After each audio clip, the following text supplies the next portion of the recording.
So, greetings, ladies and gentlemen. I'm Uncle Bill from Dead Pit Radio, and this is the Scarefest 2023 post show wrap up with our good buddy Dion Sanders here on commentary. No, I'm just kidding. It's just me.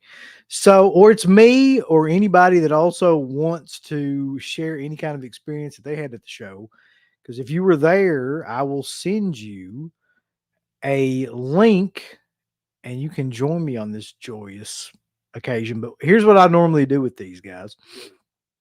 I normally start at the very beginning, like showing up, getting there, what it was like, walk through the whole thing. And then I'm going to go through every single celebrity, not just the ones that I met, but like who was there, what they were like what the lines were like, the vendors. We're going to go through it all tonight. I'm just going to talk about the whole show. So I don't know how many people realize. I think this is the 10th anniversary of the Scarefest show, and that is insane, man. We were there from the first of it, and it just keeps getting bigger and bigger. I know it's like a cliche to say that, but like this show is huge. It's monstrous. It like keeps growing every single year. And that's part of what I'm going to talk about on this show too. But before we get started, let's see who we got in the chat as we the show's not even really started until right now anyway. So let's see who's coming up here. We got that horror critic who I met along with movie junkie John, and that was great. I met them in line for Felissa Rose. Garrett's in here. Garrett, I hope that you appreciate all the bullshit that I went through to get that mini poster, because I had to dig to find that damn thing. The autograph and everything else to do with Chris Collette was fine, but finding the damn mini poster for that movie was a bitch. Jeff, Bill Bellamy's in here. Scream Bloody Gore, it's always good to see you, man. Rambo, how you doing, sir? Scott S, Scratch Bruno, Roger Mayor, Blu-ray Addict. Wes is in here, boys. Oh shit, 15 years. Well, hell, it's 15 years, not 10. My bad. Danny Dun Danny Dundada? Danny Dundada. What's up, bulls? Money Saving with Mimi is in here. Facebook users in here. I always love that. Yeah. So I guess it's good to have everybody in here. I will just start from the beginning and we will work our way through this together as a unit. Alpha Romero's here, Radhammer's here, Punisher Batman fan just showed up. A lot of people just showing up right now. So maybe give it a minute or two here. Because there seems to be a lot of people coming into the chat. So, for those people that don't know, Scarefest is in Lexington, Kentucky, which is about 2 hours away from where we're at. And, the drive there is not that bad. It's pretty much all highway. I took the two of my kids, we left the littlest one at the house because little Fox can't handle like being in large crowds. He just runs back and forth and just causes insanity. But the two other kids are really, really into horror films anyway. So, and that's part of this story that's coming up too. And Savannah, of course, and we went down there, made the drive down there. So we got there, and this is the first time that this has ever happened that I've been going to these shows. And I've been to quite a few of these shows. Um, the parking lot that's right across from Rupp Arena that we always used to park in was completely sold out. Um, I've never seen that happen before. Like we pulled up to go into the parking lot and they're like, "No, we're sorry. Like it's been sold out for a while." Like you could, and they were like naming off places that I didn't have any idea what the hell they were. They were like, "You can either go to blah blah blah Avenue or that church back there," or I'm like, "The fuck, I don't live in Lexington, dude. Like, I don't know what you're even talking about." It's like saying, like, if he came down here, it's like saying, well, you can either go up Arkansas Creek or go up that holler over there, or you can go down to where the Waffle House is. It's like you ain't gonna know what the hell I'm talking about. So, but anyway, I just took off driving and I circled back around, and then there was a bunch of event parking, like people set up, and they were all like between 10 to $15. It wasn't that bad. By the way, that parking lot, they were charging like $23 to park. So in a way, I'm kind of glad that I just missed it, because the one that we ended up in, I think, was like 15, which is still crazy, but it's better than that. So we're driving around and we pull into this church that I didn't even know was there. Like, it's in a back lot. And the guy that's there is like, we're on a side road, and he's like, I want you to back up. He's giving me instructions. He's like, I want you to back up into this parking lot. And I'm looking at it, and like there's a row of cars dead in the middle. There's cars parked over here, like coming in like this way. There's cars parked over here coming in this way. He's like, I want you to back in, which means I have to back down a row of cars that are parked like this. So there's a center that's just big enough for a car to get through, that I have to back down. And it took me forever to figure out what he was saying, because I was like, surely to God he's not talking about like having me back down this fucking in between these two rows of cars. And he was like, yeah, that's what I want you to do. And I'm like, all right. So I'm like, hey kids, check and make sure I don't like hit anybody on either side of me here as we're backing down like this thing. So we back all the way down, probably like football field, I'm guessing, length. And he gets me all the way to the end. There's one spot, and he's like, all right, now parallel park it. He doesn't say parallel park it, but I finally figured out that's what he meant. He's like, park it, sideways into this. And I'm like, dude, is this my fucking, like, am I taking my driver's exam again? Like, what is going on? Like, I very easily could have just pulled forward into this and then like just, found a way but whatever. I'm doing turnabouts and like signaling, and there's, parallel parking. So I parallel parked it into this thing, and it luckily was right across the street from the convention center. So fine. We get there, go from the church, walk across. It's a pretty good long walk, and you got to go up a huge flight of stairs to get to the actual like entrance to the convention center. We go in. Luckily, we had media passes, which got us in. Well, got me in, and without having to go through, because there was a line for the tickets and everything there too. So I didn't have to mess with that. Went to the info desk, got the media passes, and then I'm like, all right. So the very first thing I want to do is get all these autographs that I'm going to get like out of the way, because like usually that's the thing that like jacks you up. So I'm like, and then I'm going to let the kids like do whatever that they want to do. So I had really one goal, and I fucked it up.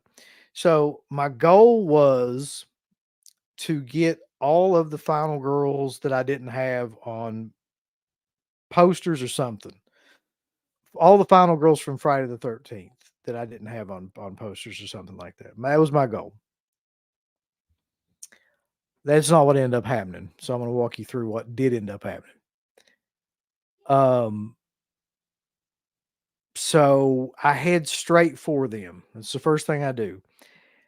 And you got to go, when you go into this place, you can't walk straight.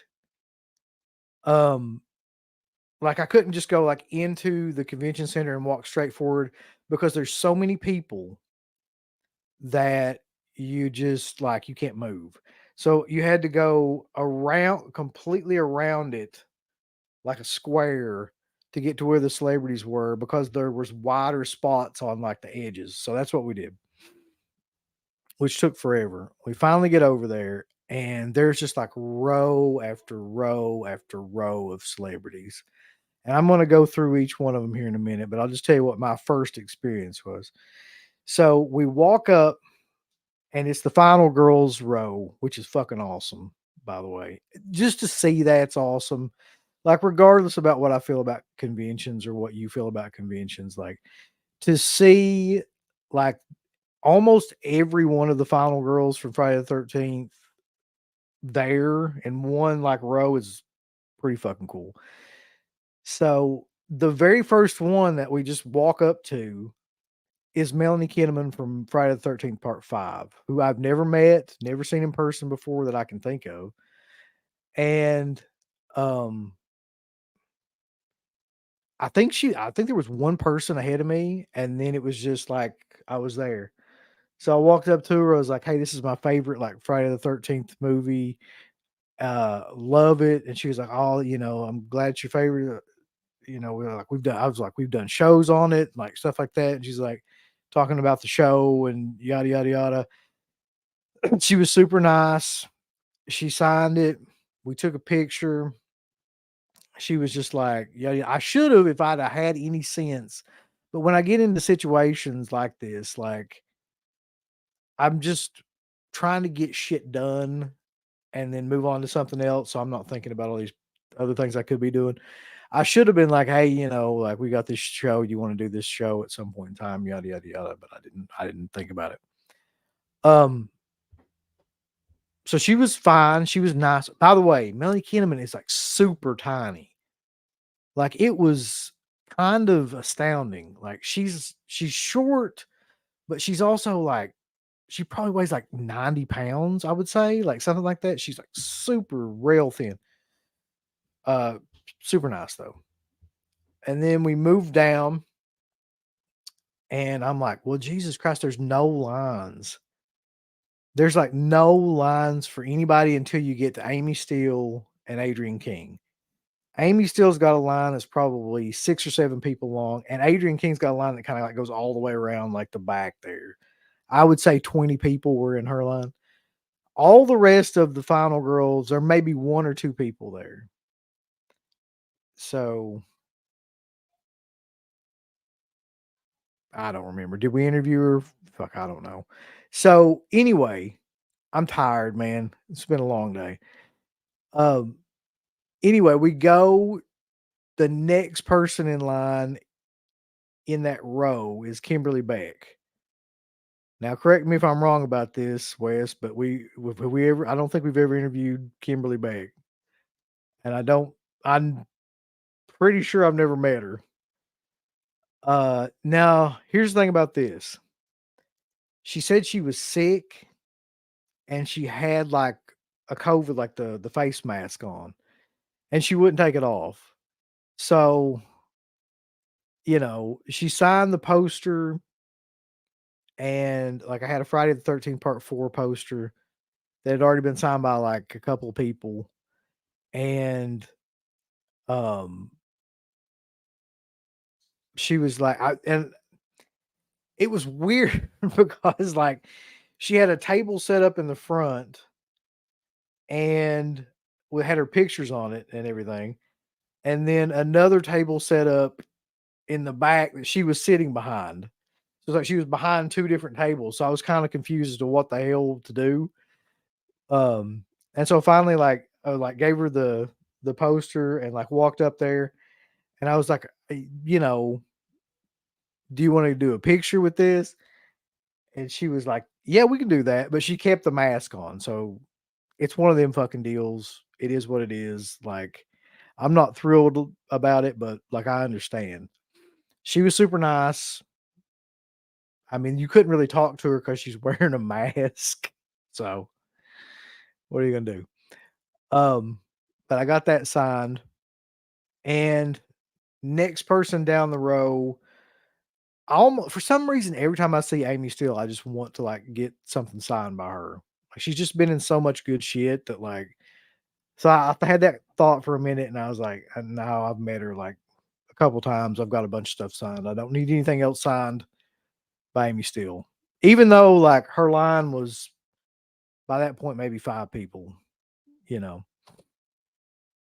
Um, I'm trying to think of what we did next because I circled back around. So, I know what it was. So then the kids were like, the kids love Sleepaway Camp, and,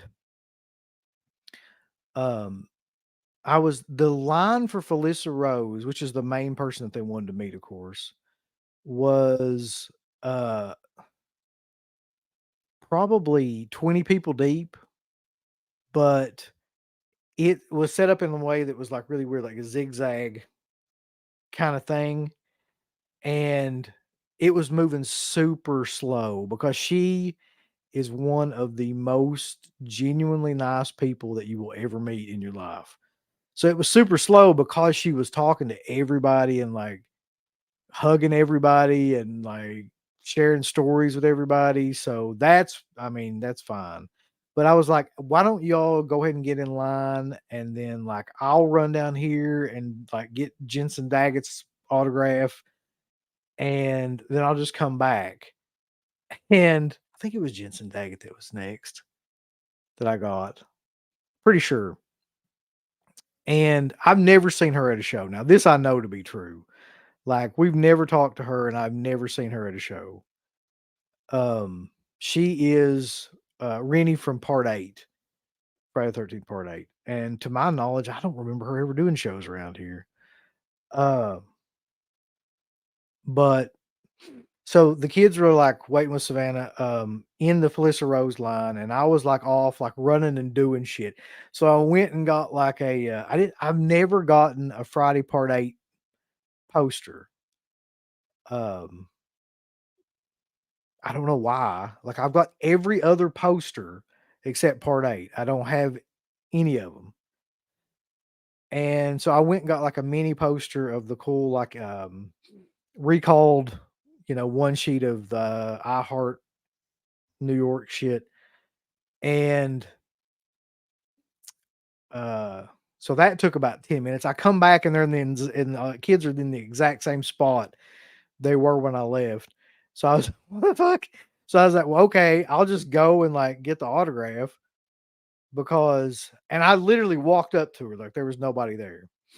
So, I, like, had the thing and walked up to Jensen Daggett and was like I bought 2 autographs. Um, one for myself on that, and then I got one for Wes that was like a 8 by 10 that she had laying there, which is pretty awesome, actually. And if I do say so myself. And, I'm gonna be honest with you, I mean, this is an honest show. She was fine, but of all the final girls that I met, she was the least kinda like she was just kinda like, "Yeah, I'm here," kinda vibe. She was didn't really have anything to say or offer or anything like that. Plus, she was charging $20 for a selfie, and I don't give a fuck who you are. I've said this before. Like, you could be the greatest person in the world, but I'm not paying money to get a selfie. I'm just not doing it. Like all the others, like you paid the $40, which is insane. Yes, it $40 for an autograph is insane, but that's the lowest any of these people are charging now. So, but if you paid for all the other final girls, you paid $40, you got the autograph and the selfie together, which I was like, all right, you know, whatever. If I'm gonna do it, that makes sense. So I got to her and I was like, I'm just not doing it. Like I have to have some morals in this, so I'm not paying $20 for a selfie. So I don't have a picture with her. You just have to take my word that I met her. And it was not a mind-blowing experience or anything like that. Um, it was fine. She wasn't mean or rude. It was just it was one of those experiences that I remember having like a bunch of different times at shows where you're just like, okay, that just happened. It's just over with. It's not good or bad. It is what it is. I go back over to the Felissa Rose line and the kids have moved maybe 2 feet. And I'm like, what the fuck is going on, man? Like, and it's literally because Felissa Rose is the nicest human being that has ever lived. And she's just like talking to everybody for, 10 minutes. So I'm like, okay. And then I went and did something else.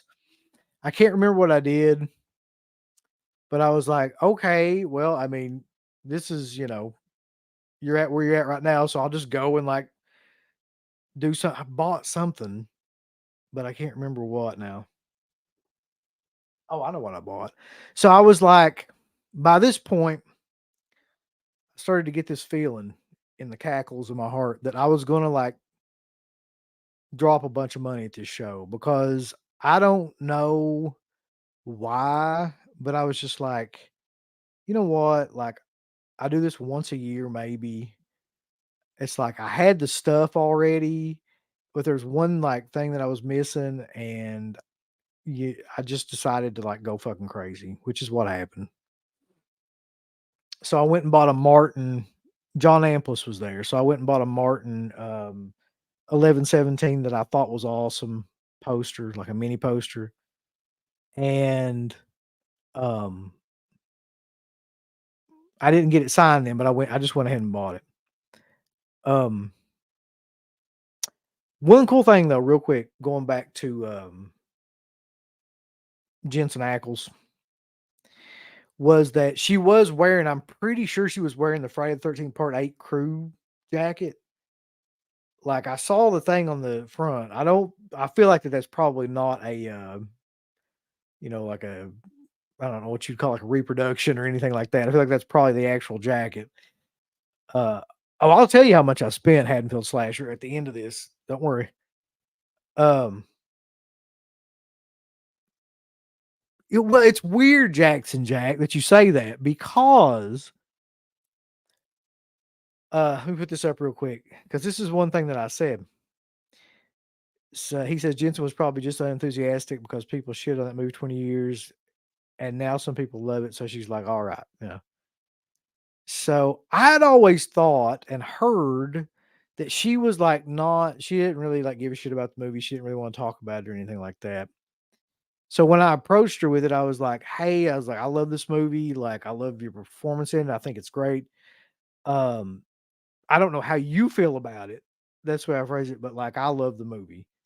And she was like, oh, she's like, no, like I had a great time doing it. Like, it was like amazing being there and yada, yada, yada. And I was like, I don't know. I don't know if that's true or not, but it may be true in this moment. Anyway, this shirt I did wear to the show, and you'll see when I post all the pictures from the show on Instagram soon that this is the shirt that I'm wearing in all of the pictures, which you can pick up right now on Dead Pit. Some shit. I'm tired. I told you this. Like, just post it in the thing where they can pick up the shirt. It's on Dead Pit. It's not on Dead Pit on Patreon. T Public. Dead Pit on T Public. Yeah, some shit like that. Shop.deadpit.com. Fuck. Anyway, yeah, promotion is not my thing. So now I just joined the Felissa Rose line because I'm like, I can't do anything else right now anyway. Um, and we're just kind of watching her, and she's being like the amazing, like extroverted person that she is with all these kids and stuff. And just there's no way I could ever do what she does. Like, she's just greeting everybody and like talking to everybody like she knows them from 20 years ago, hugging everybody. It's amazing to watch. So we get up there, and the very first thing, like, my youngest daughter's dressed up like Megan from the movie. The very first thing she's like, "Oh my god, like I love your outfit. Like that's amazing.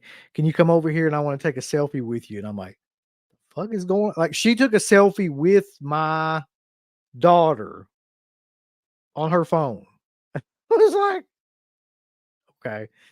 Meanwhile, like, she's also chatting with her own kids on her phone, and she's like, "Oh, it's just my kids," and I'm just like, "This is the nicest person that's ever lived." And, like, so she's like, "Oh, what a wonderful family you have, like, I'm so glad that you showed up, like, I'm glad that you guys." And I was like, "Yeah," I was like, "Listen, like, I just came here for this autograph, because the kids wanted to meet you, and, I mean, I came to get the autograph, but mostly the kids wanted," and that's true, like, they wanted to meet her because they loved the movie. And I love the movie too, but that wasn't the main reason that I was going. So, but this starts a chain reaction of shit that is it's stupid depending on how you look at it, but whatever. So she continues to be the nicest person of all time. Takes like 50 pictures, hugs everybody. Like right around this time, by the way, that I'm in this line, I think this was the line I was in. I'm pretty sure. Um, Movie Junkie John and that horror critic like come up and they kind of like we kind of meet and talk for a minute or two and in passing, and it was great to finally like to see both those guys and stuff. And we've run into, you know, I run into a couple of people that I knew from the show too, and a couple of people I hadn't seen in years and years and years, but that was great too. Um, so we finished that up, got the autograph. Listen, I don't know how you feel about this. I don't care how you feel about this. This is just the way my life is. Like, I've got the original Sleepaway Camp poster, the 83 one, and the one sheet, and I got her to sign it. I don't give a fuck. I know some people don't like that, but I did because I just enjoy stuff like it. Here's my thing. I will do that if there's a lot of people from the cast that I can get on the poster, like my Evil Dead poster over here. So this is kind of what started it. Um, so then I'm looking down the row and there's like four other people from Sleepaway Camp. And I'm thinking, I've got this poster. I just got it signed by Felissa Rose. There's four other people from Sleepaway Camp here. It's a great movie. Fuck it. I just start going down the row, get every single person to sign it. So there's 5 signatures now on my Sleepaway Camp poster. I'm gonna frame it. It'll be up soon. Pretty much the entire like main cast. Um, who by the way were all like super, super nice. And the pictures for that are amazing too. Um, because like, Judy was like not really Judy, the character Judy. Well, they would do like 2 different poses. They would do like a regular pose where they acted happy, and then they would do a pose where they would like give you a mean face and you had to react to it. So all those pictures and stuff are coming too. Yeah, well, the guy said, Chris Collette, the one that you wanted me to get that for, Garrett, was like, he's like, there's he's like, there's been like so many thousands of people come through here, and you're the third guy that's actually had like an original Sleepaway Camp poster. So apparently they're like really hard to come by. Uh, and I didn't really even realize that, but he was like, "Where did you get it?" And I'm like, "Dude, I bought it like anywhere between 12 to 15 years ago on eBay." And he's like, "How much did you give for it?" And I was like, "I think $60." It was somewhere between 60 to $80. Um, so it wasn't that big of a deal at that point. Apparently now it is.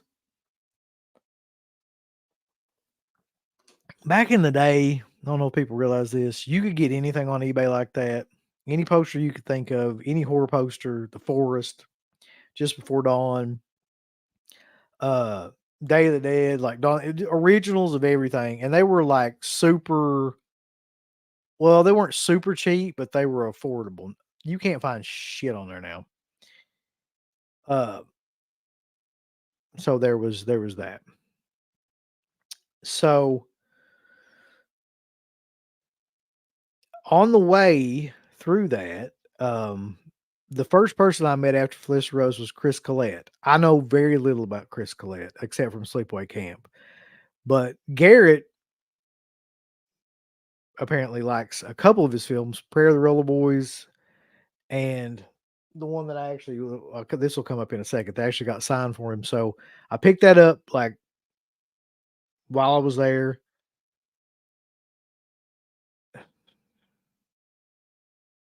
Mad Dog 2020 in a cup. I wish that's what that was. It's just water. But and then moved on down the line. Karen Fields, a couple of the other people from Sleepaway Camp, and then I was really starting to feel myself. So I was like, I wonder, you know, who else is here that I would have any interest. in getting or anything like that. So that's when we started walking around. And I'm gonna like look at my phone now so I can kind of like give you an idea. Yeah. So Crater is the one of the ones I hadn't seen Crater in years, not in person. And Crater was there. I met him first, I think around the time that I was like waiting for Felissa Rose. And it was great to meet up with you again, man. Like I hadn't seen you like forever. And then coming back around, I saw Crater and Candace and the kid and everything. And that was awesome too, because that's come like full circle. We're all so much older now. Um, so that was super cool. And so I'm just starting to like walk up and down the rows and stuff now. So I'll give you an idea of like kind of how this worked out. So by the way, the adjacent to the Felissa Rose booth was Tom Savini. So the entire time that I'm in this line with Felissa Rose, I'm also like I can just look over at Tom Savini from like I can see him from behind. And it was the same fucking shit that I remember from meeting Tom Savini. He was eating, of course. That dude must have like low blood sugar or something because I've never seen him not eating at a show. He was eating like a salad or some shit. Somebody came up to him. He had no line, no line. And I could probably tell you why, but you probably already know. He had no line. One guy came up to him. He gave him something, and he just was like, the guy was just standing there. He just was like, he was looking over here, literally. The guy's like right here. He scribbled some shit down, gave it back to him, and then was just looking over here. I'm like, dude, it's like, okay, I don't know what the fuck you have to say to Tom Savini to like engage him, but if you just walk up to him, you're gonna have a bad time. Like, yeah. How is Tom Savini looking now? I mean, he's like what, 75, something like that. I mean, he looks good for that age. He's put on some weight, but we all have. I mean, he looks fine. So I should probably like before I start this, catch up on some of these questions and comments real quick. That horror critic says he was terrible as always. Yeah, I hope you didn't try to meet him. I feel really bad if you did. Buddy, Kane Hodder, speaking of that crater, Kane Hodder will never not have an insane line at these shows. He had a line that was like they had it segmented, into rows, and it was probably 5 rows with just people in line. I'm just like, dude, how many fucking times can you meet Kane Hodder? I mean, I know anybody that's wanted to meet Kane Hodder after 15 years in Kentucky has met him, so they have to be coming back for more.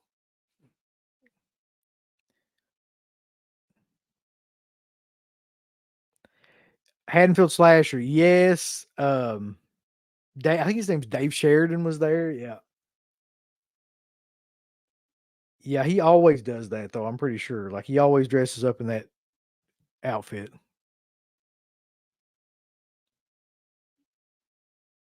Savini looking like a plate of lasagna.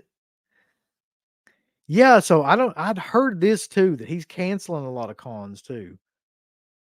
Like he'll just no show a lot of them.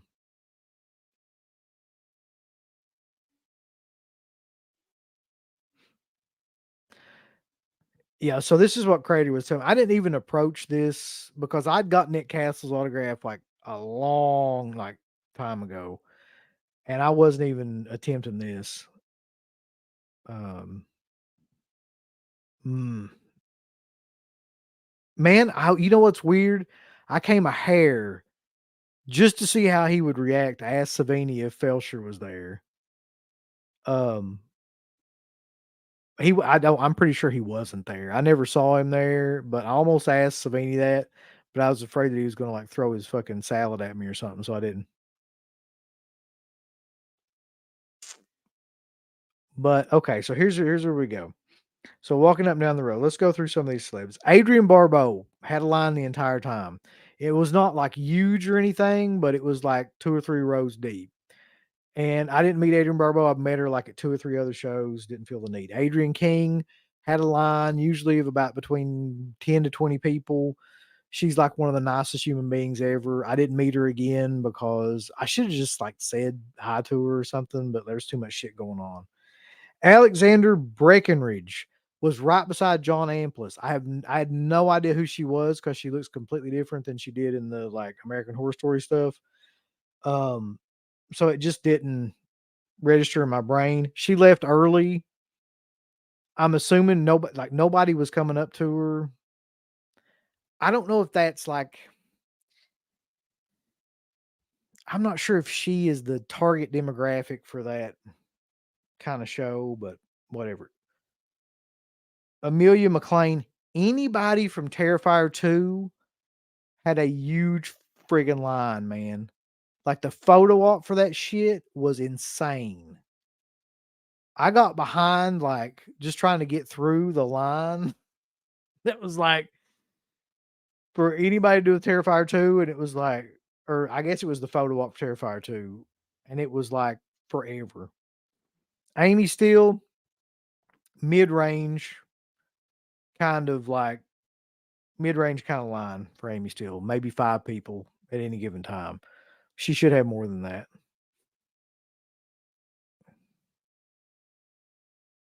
What's up, Twisted Trucker?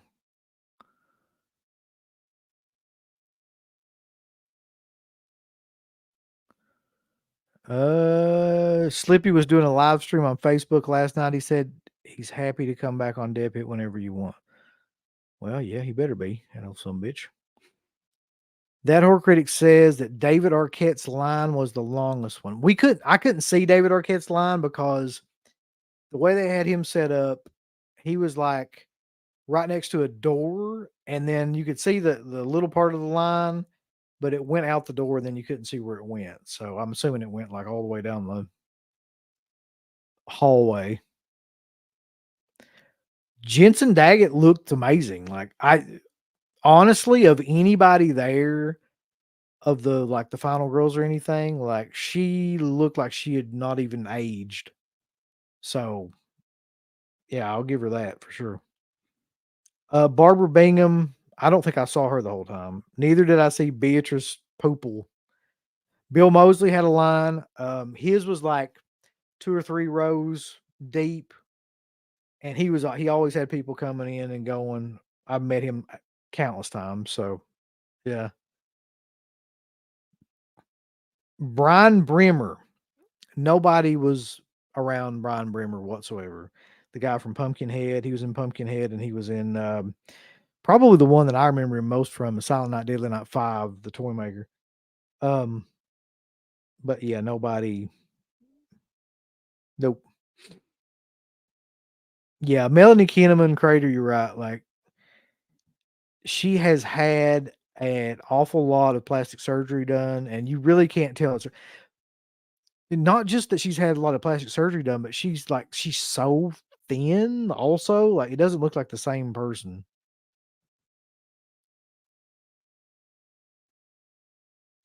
I really didn't go around the Walking Dead people, so I can't comment on that. Chris Collette maybe had 1 or 2 people in line, like he was right beside Felissa Rose. One of the saddest things about this whole thing was Christine Romero didn't have anybody. As a matter of fact, dude, I was there, like I said, today between like 2 to probably 6, and none of those Day of the Dead people, or the Romero people that they had there really had any line, um, at all, which was really depressing because I kinda remember back when they did the Whorehound show that they did fairly well there, but I just didn't see anybody. Nobody was there, and I started thinking to myself, if you think about it, the 2 best characters from that movie are dead, like Rhodes and Steele. So, I think that that's probably got something to do with it. I never saw Lori Cardell either, so I don't know. I never saw Clint Howard. I didn't even know where the hell Clint Howard was, but I never saw him. Didn't even know he was at the show until, like, somebody posted a picture of him. Okay, so this one kinda got me. Um, Danielle Harris was like they had her set up with, it was like Danielle Harris, Scout Taylor Compton, and I think David Arquette was, like, on, like, the other side of him. Danielle Harris had a line going all the way out, like, from the side all the way out the like, a door that was behind her, like David Arquette did. Scout Taylor Compton had one person when I walked by, and I was like, "That's" I mean, they're like I'm assuming they're really good friends and stuff, but that's kinda messed up. Like, I don't know. Something about that just struck me the wrong way. Nobody from, like, on here on this list is talking about, like, Warner Shook and those people from Creep Show. None of those people from Creep Show had anybody. Not while I was there. Like, none of the not one of them. And Ampas maybe had 1 or 2 people coming up, but I'll come back to Ampas in a second. Um, I don't care about ghost hunters, but my kids do, and we'll come to that in a second too. Like I said, like Deborah Gordon and all those Day of the Dead people, there was nobody. Doug Bradley, same thing as Kane Hodder, and this will probably be true for him the rest of his life. Um, always had like 4 or 5 rows deep, people waiting, just would take forever to get through there. I had brought that, I don't know if people remember this. There was one show I was talking about it. I have like a comic book style Hellraiser poster from before the film was even released. And I had that with me, and I was like, if I get a chance, I'm gonna get him to sign this. I was just like, ain't no fucking way. Like, I'll be there for an hour. So I passed. Dylan McDermott had a long ass line. So I don't know why, but he did. So I didn't see this personally, but Emily Kinney, who played Beth in The Walking Dead, Savannah was like, she was like, I feel really bad for her because like nobody was like coming up to her. And I'm like, well, man, I mean, first of all, how long has it been since that show has been relevant? And second of all, her character died off like season, I don't know, 4, 5, something like that. Like, you know, it's just people just don't like after a while they forget that kind of stuff. Like people she used to have lines going out the fucking door charging whatever, probably like $100 a pop or something. So this one was the one that surprised me the most. So because I don't know why it just did. Probably one of the people with the longest lines for some reason was Fiona Dorff, who is Brad Dourif's daughter, who's in the Chucky series and has done like all like the later Chucky movies. Her line was like insanely long. And I'm not sure why, but when I passed by, there was like probably 30 people waiting on that.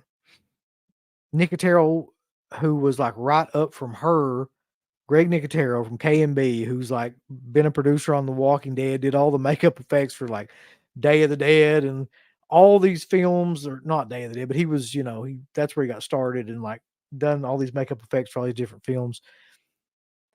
Maybe had 2 people in line. I almost went up to him just to be like, "You're fucking awesome. Like, I met you in 2004 and you were awesome then," but I didn't for whatever reason.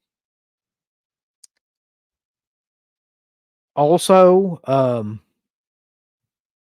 2 people that constantly had huge lines, and this was kind of, like, weird to me too, were J. Trevor Edmond and Melinda Clark. Like, I get Melinda Clark.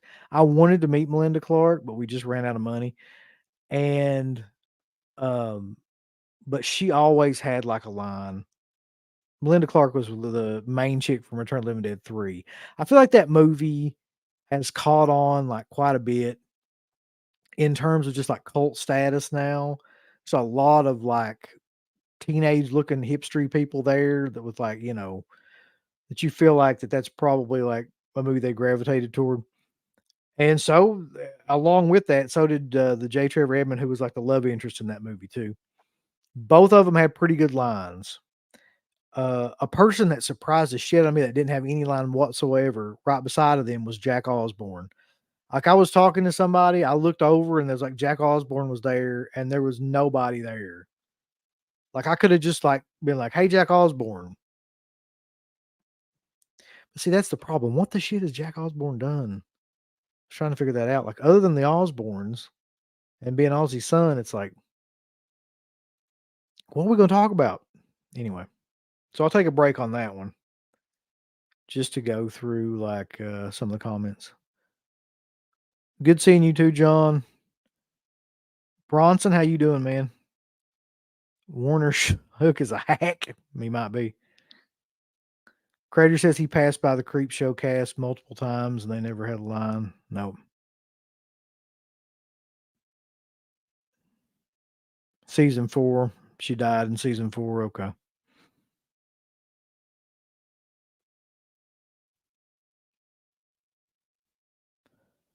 I'm sure they did, Perry, but I just never go to panels anymore. I should, but we just didn't have time.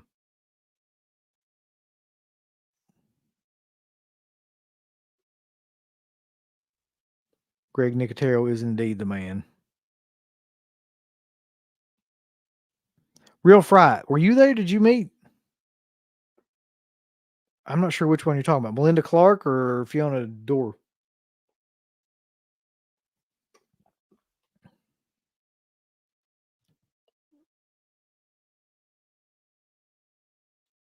A line of around 7. There's a hell of a lot more than 7 people. Yeah, Ozzy's son, Jackson Jack.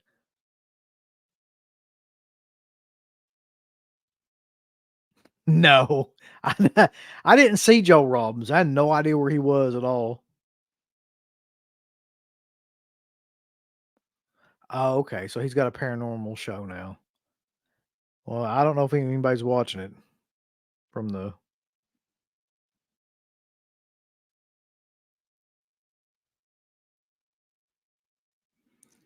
You hung out with Brimmer at the bar tonight. He was cool. That's good.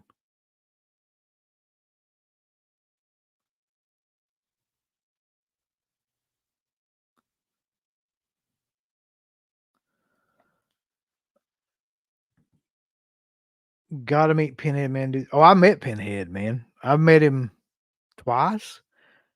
And back when we met these people, horror conventions were not this crazy. Like, this is the most crowded horror convention that I think I've ever been to, with the exception of maybe that freaking Whorehound show that Jamie Lee Curtis was at. Like, this one was insane. And it just people stacked upon people and like no parking, no like everything was sold out. 20,000 people were there. Somebody said that. I don't know if that was over the course of like the last 2 days or just that day, but yeah. So to meet Pinhead in this situation, to meet Doug Bradley again, I would have had to wait in line for at least probably an hour to an hour and a half, and I ain't doing it. Met her last night and she talked for 20 minutes. Well, that's cool. Like I would have loved to have met her. What's up, Christian? Can you show me? No, I can't because I wonder if they're going to send us another like $10 coupon. Like every month, we should get a $10 coupon until that fucking plushie gets here.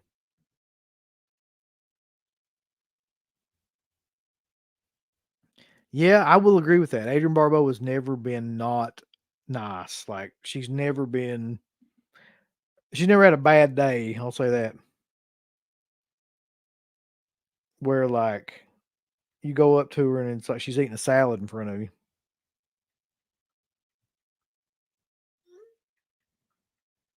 I'm texting her right now. Tony Moran was not there, amazingly. It's the Chinese democracy of plushies. That's right. They're trying to get it exactly right.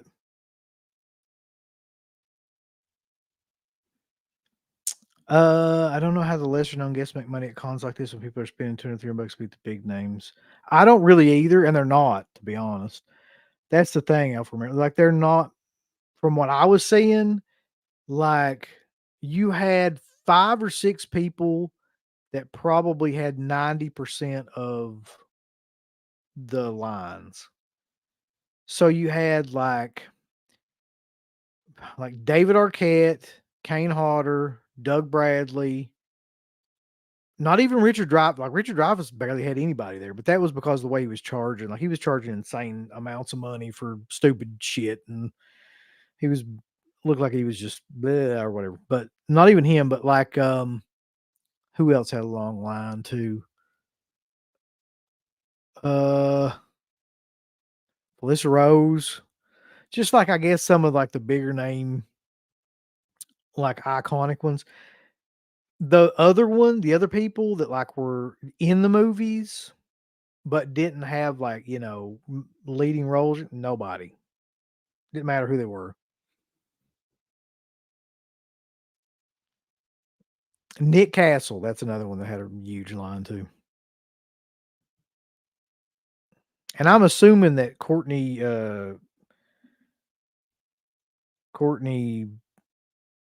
Jude Cobain, or I'm not sure, James Courtney, hey, hey dude, I don't know. You know who I'm talking about, the other Michael Myers. I'm assuming he probably had like a really long line too. Keep in mind, I should know these names, but I don't. So let's see who we got left here real quick.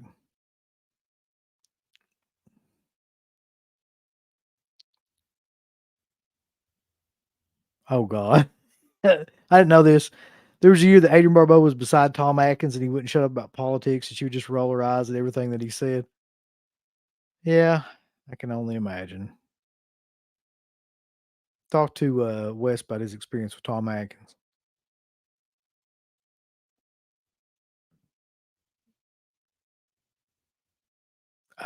Dude, he's got a line. Every show I've seen him at in the past 5 years at that damn Scarefest show, he has, or how many ever, like last 3 years I've been going, he's always got a line, like the one of the longest lines each time.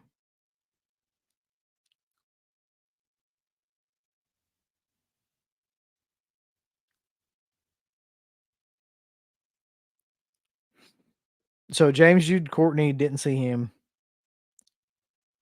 All those people from Jaws didn't have anybody. Jeffrey Kramer, Jeffrey Voorhees, Kramer Voorhees, whoever else didn't have anybody.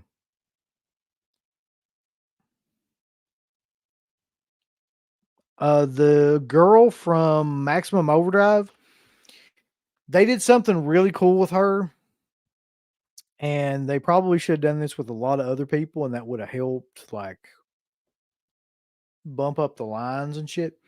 So like they had when you got like autograph with her or whatever, like you had the option of getting like a picture in front of the Maximum Overdrive Goblin truck, the Green Goblin truck.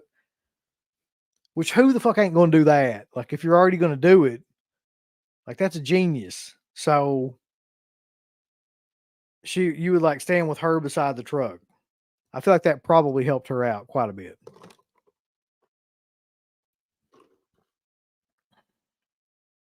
I didn't meet her. Lee Waddell, I until I'm reading this right now, I didn't even know he was there.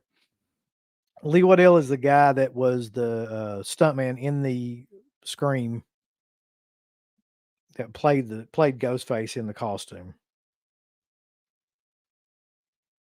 Like I said, none of these Day of the Dead people had anybody. Sadly, I mean, I love the movie. R.A. Miloff, one or two people.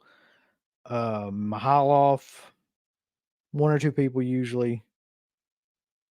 Sandy Johnson, a lot of the people like Will Sand and Sandy Johnson, I didn't see anybody. These are people from Halloween. Um, yeah, that's about it in terms of the people that were there.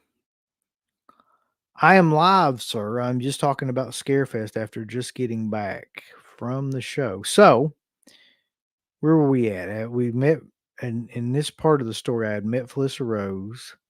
I had gone and gotten Garrett's autograph for him. I had gotten the autograph of every damn person that was in Sleepaway Camp and almost, well, not almost, every final girl that I didn't have.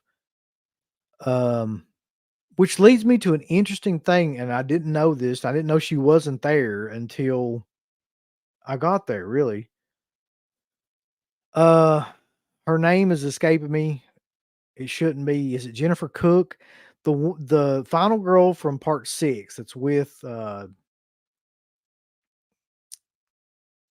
Tommy. I think her name's Jennifer Cook, Jessica Cook, something like that. She wasn't there. So I've never met her, and I don't even know if she does shows or anything like that. But she is the only one that I don't have. If you take out Jason X, because is there a final girl in Jason X? A fucking robot in Jason X, but like I don't even remember. I did see Sean Clark, yeah. Um, he was with the guy from the ice truck drivers. Um, is that what they're called? He was with that guy. I don't keep up with music. I apologize.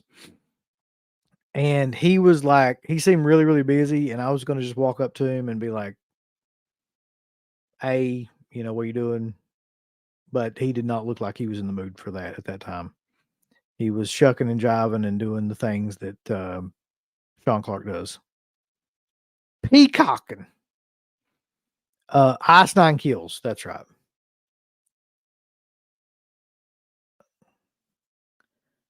Jennifer Cook. Is that her name? Okay. Yeah, I don't think I've ever seen her at a con. And she's the only person that I lack.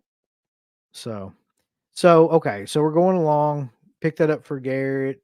Um, then I walk over to Ampas, and I had the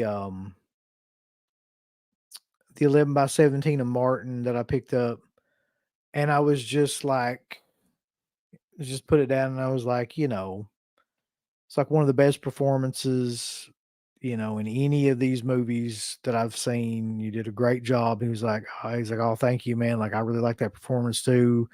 He was like, Romero really liked it. He said that it was one of his favorites. And he was just talking, we were talking about him teaching. I was just asking him if he was still teaching because he taught like film theory, I think, at college. And he was like, no, I retired after 37 years. He did that for 37 years. And we were just kind of talking about, Pittsburgh and Romero and movies at that time period and like all the kind of movies that he was super nice. Um, Great guy.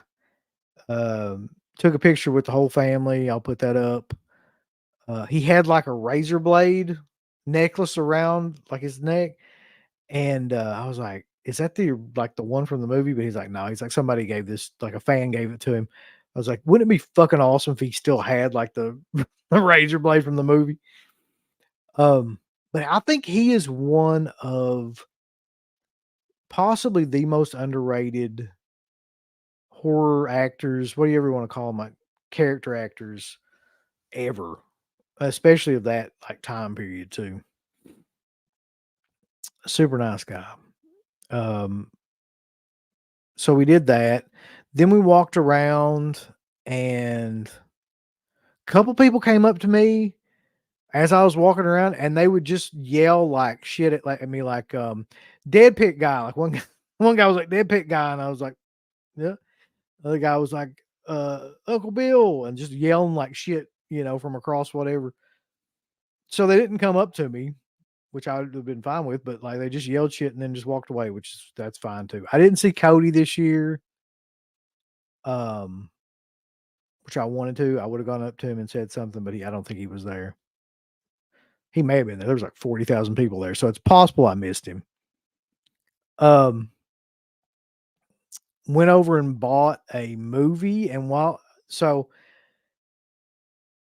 Uh, I fucking do this stuff. Like last year, I bought a movie from this couple. I bought The Last House on the Left Arrow edition, and they had talked about like listening to the show. And I walk up to this thing, and I'm not even really paying attention. I'm just looking at the movies or whatever. And the lady that's behind the counter is like, "Why aren't you in like the celebrity row?" And I'm like, "What?" And she's like, "Yeah, well, you're a celebrity in our house. You're on like all the fucking time." And I'm like, "I'm sorry, man. Like, I know it's probably bad for you." But they were the same people, and like I never got their name. That's what I was gonna say. Like, I, for some reason, each year I go there, I meet them, and I never get their fucking names. So I apologize profusely for not asking that.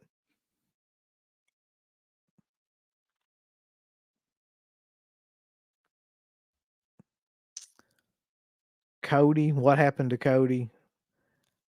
Dude, this is the question that will haunt me to the end of my days. Like, whatever happened to Cody? How did we piss Cody off? I don't know. And we may never know because I haven't seen him. I saw him last year, but like I kind of felt like I don't know, like I just didn't feel like going up to him was a good idea. But if he'd have been there this year, I would have kind of mustered the courage to do it, but I didn't see him.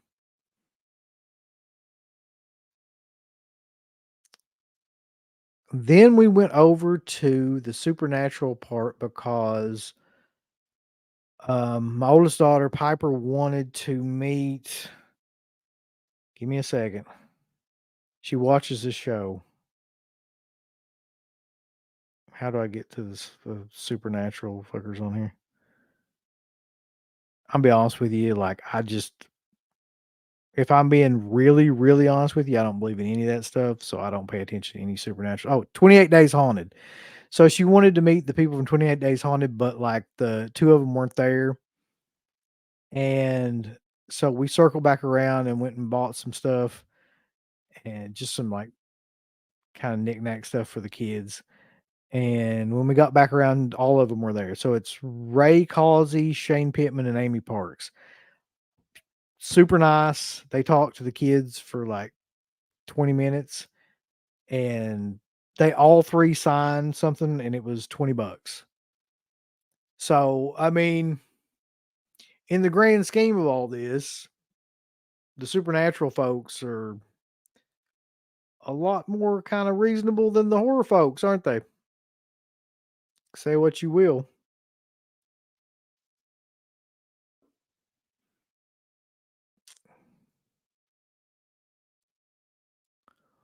Why 28 days? Why indeed? I don't know. Is it like 28 days later? I'm not sure. Yeah, you can't be haunted for 27 days.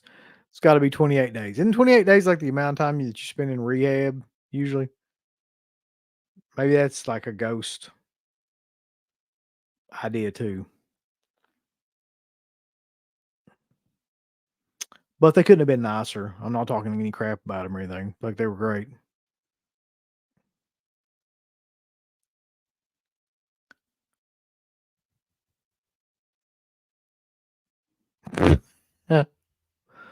Why $20? I don't know. I mean, all three of them signed it for $20. Uh, which that should be about the going rate for every single person. That's about what, $7 a person? So about $10 is what these people should be charging. I'm gonna be honest too about this. Like, if those people like, and forgive me for saying this, but this is just true. Like, if a lot of those people from like Day of the Dead and Creep Show that were like bit part players in it would just charge anywhere between 10 to like $20 instead of trying to charge 40 and 50, they would probably do a lot better. Like they would. So anyway, That's neither here nor there. So we're done with buying all the autographs and shit.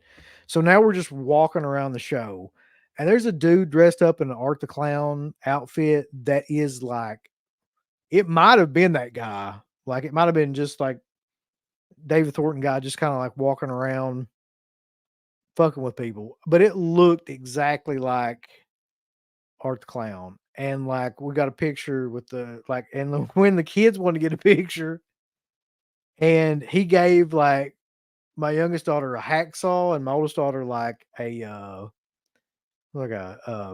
cleaver, like a meat cleaver. It's like, dude, that guy came prepared for that. Like he wasn't fucking around. And the cosplays there were insanely good. They had like a guy dressed up as Jack Torrance from The Shining that had like somehow or another he had made himself look frozen, like with the entire like frozen paint and everything. And he had like his wife was like Wendy, or whoever was with him was Wendy. And it that was great. Um, there was some great cosplays there too.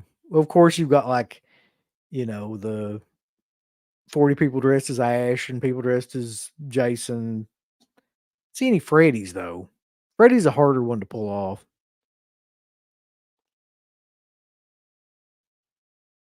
Well, Eugene Clark's got to support that fucking record deal, man.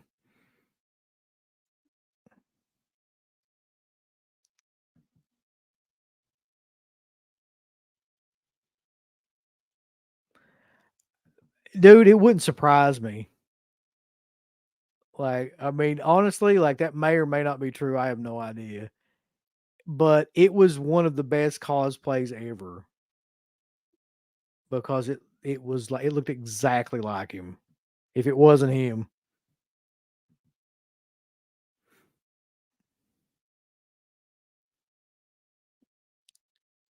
Okay, let's see. Anyone I've been so killer from Survival of the Dead there. No, no.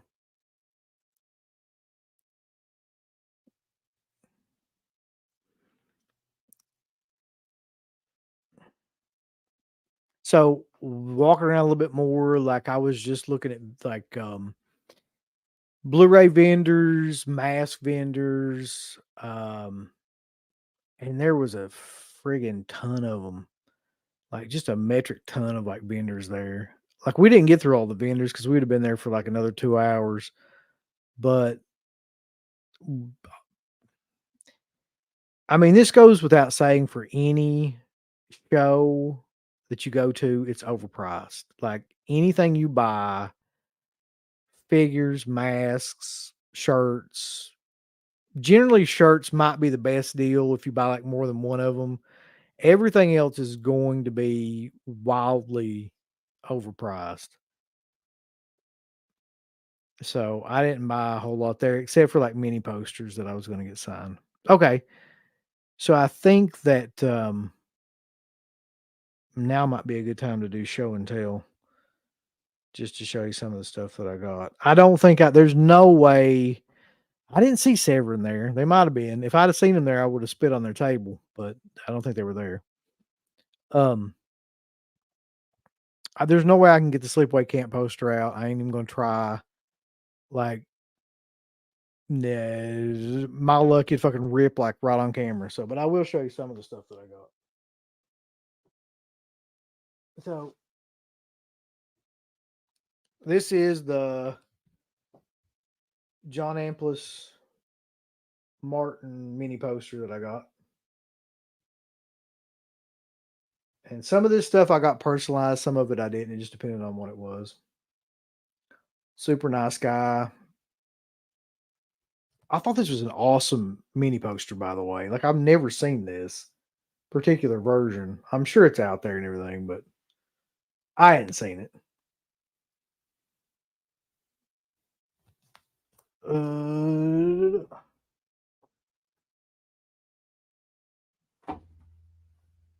Garrett, this awaits you if you're still on here.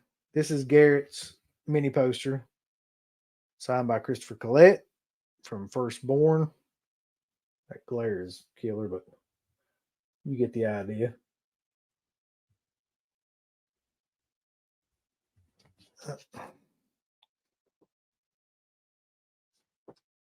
I'll put these over here as so they do not get anything happen to them.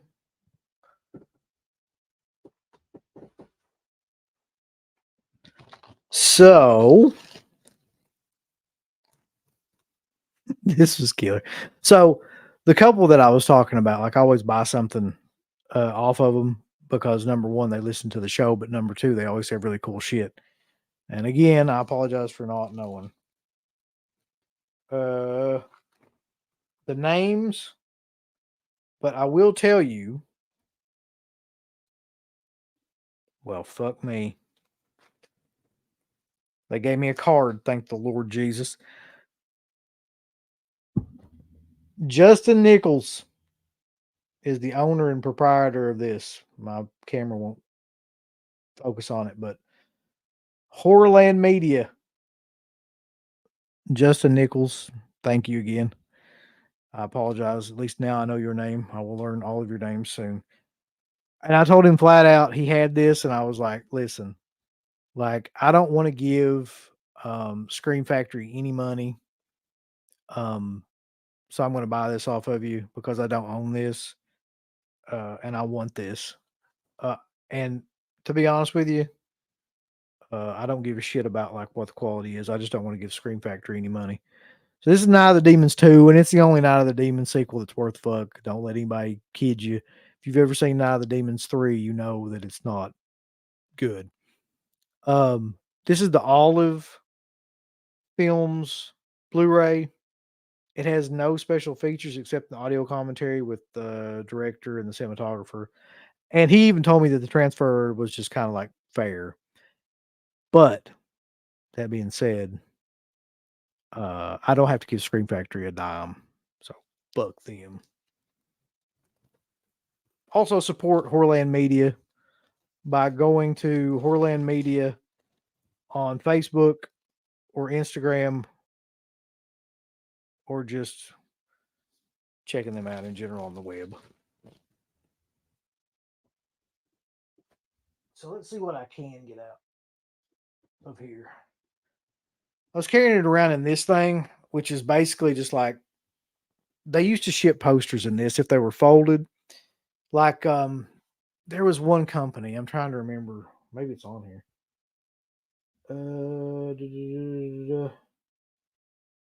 No. I can't remember who they were, but they shipped in this and these things were awesome. They're like hard mailer kind of things like that you can put folded posters in that keeps them from getting fucked up.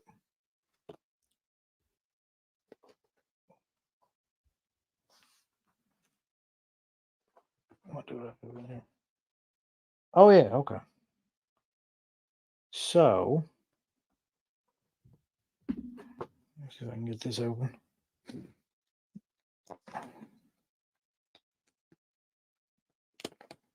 I don't like Scream Factory because they suck mostly.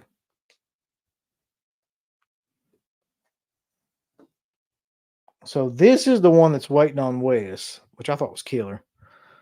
It says to Wes, I heart Dead Pit. I had her put it on there, of course. But that's a Jensen Daggett special for you. Go ahead and put that up before I fuck that up. Which could happen. Anything could happen on Halloween, y'all. And then on the other side of it is the one that I got just for myself.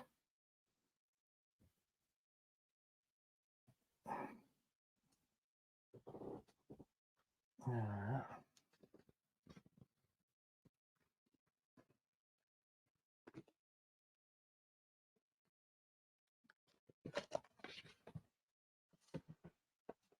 So I can show you. You can't. Here's the problem with like showing posters and stuff on here. Like you can't really like unfold a 27 by 41 poster in this kind of setup. But I can just show you because this is the Felissa Rose like signature right here. So this is like one side of the signed Sleepaway Camp One sheet. It says, "Meet me at the waterfront after the social, Felissa Rose." And yeah, there's more like Friday 13th stuff. If I can like, this is the final chapter one, I think.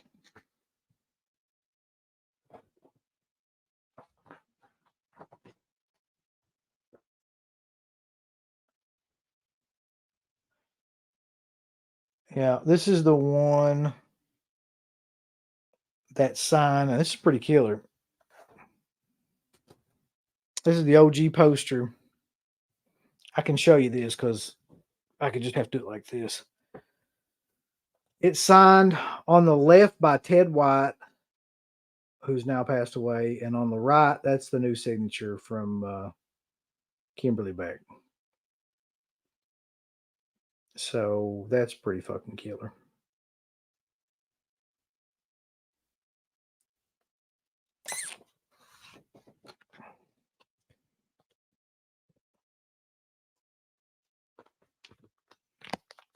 We'll put this one back. And then we're going to whip out this.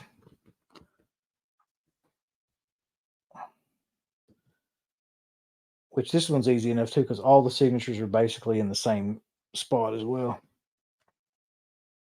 So this is the new beginning one signed by Danny Steinman over here. Underneath that, Tom Morga, who played Jason.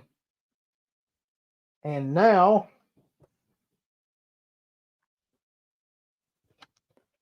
Pam. Look here, boys. Pam's in there. Whew.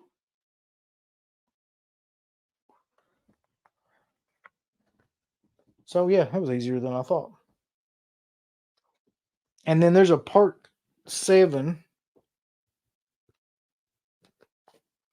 Um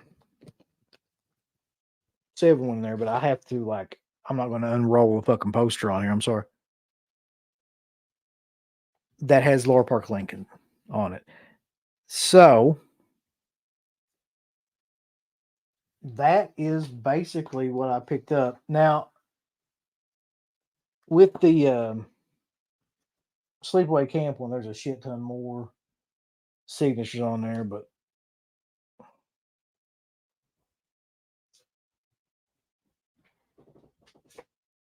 ugh. Okay.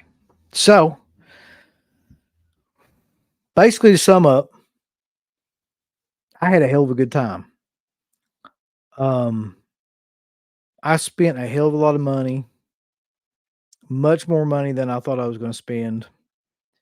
I would say, if I could add it up, I spent $300 at this show on just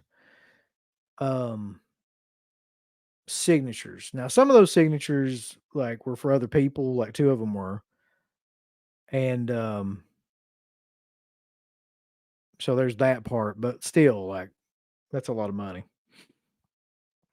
Um on autographs spent. It used to be like if you spent $300 on autographs back when I was doing conventions a lot, let's say you could get 15 autographs for $300. And now I think I got like 8. Yeah, something like that. So yeah. And no, I mean that's all that I spent. Like, but I could have gone crazy and just been like, fuck it. Like, there's a lot of other people there that I would have gotten, but I knew I wanted to get the final girls. I knew I wanted to get. I didn't know I wanted to get anybody except, to meet Felicia Rose for the kids, but um, yeah. So like I said, I would rate this convention experience out of like all the ones that I've been to, A 7. It was, except for the parking part, it was really well, like, set up in terms of there's enough room. You were, like, running into people, but man, like, there was a million people there, there's no way you weren't gonna be like, you could get up and down the rows fairly easily because, like, a lot of the rows didn't have a lot of people in them. And they had, I feel like they strategically placed the people that they knew were gonna have a lot in places that wouldn't fuck up, like, the rows. So, that was cool. Um, the kids had a great time, they got to meet who they wanted to meet, they got to buy the stuff that they wanted to buy. Everybody said that the highlight of the thing was meeting Felissa Rose because Felissa Rose was, like, super awesome with the kids. Um, other than that, I'm trying to think. It was fun. I gotta say, I had a good time. I'm not gonna trash anything about it. Um, I mean, there's a shit ton of people there, but in terms of just like people like attendees, but I mean, that's not their fault. Mayor asked if I ever gone to Whorehound in Cincinnati. Yes, several times. And the Whorehound shows are always the best shows in terms of guests, but I mean, this show was pretty fucking packed, man. Like, they had a ton of people with this show. Um, Justin, the Kimberly Beck thing was okay, but like I said, she was wearing a mask the whole time, so that was a little bit odd.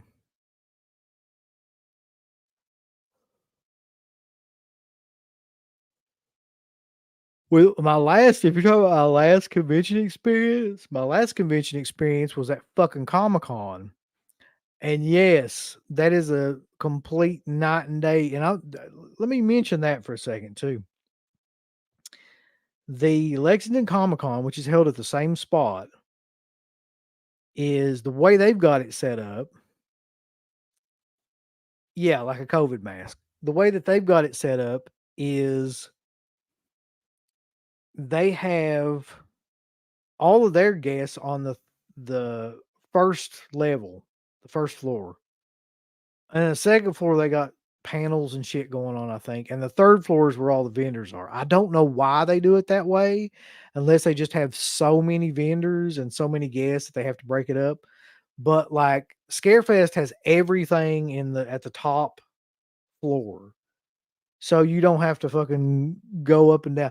But I'll never have another experience like I did meeting Sam Raimi because where they put me in the fucking loading dock and then an hour later, elevator. There wasn't a real elevator, but this is just like for dramatic effect. Like an hour later, like an elevator just kind of like brings you up to the mainland and you can see them, but there's still a fucking line. You still got to wait an hour.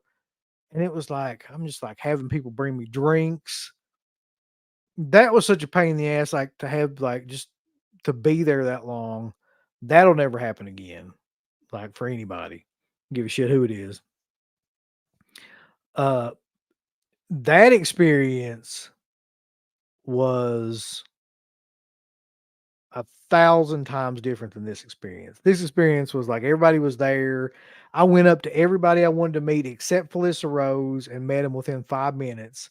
And even with Felissa Rose, it was like I was off doing other stuff while they were waiting in line, and they probably waited in line for 30, 45 minutes, something like that. And like, so I mean, nothing was like insane. Yeah, no Secret Service agents that were being dicks. I don't think I even saw any of the staff like around anybody except for the ones taking the money, for the people. But nobody was like there trying to like push you around or anything. We talked about this, Justin. I swear to God, like this is a conversation that we had. Um, Me and Savannah had this conversation like after we left the show. The crowds at Comic Cons and the crowds at horror cons are completely different. And I'm not sure what it is exactly, but I don't mix. Me and Savannah don't mix with the Comic-Con crowds. Like, they're just 2 different you can't mix horror people with nerds and, like, sci-fi people. It's just not it doesn't work. It's like Crips and Bloods or something. Like, there's just I just don't enjoy that group, and I don't really enjoy that experience.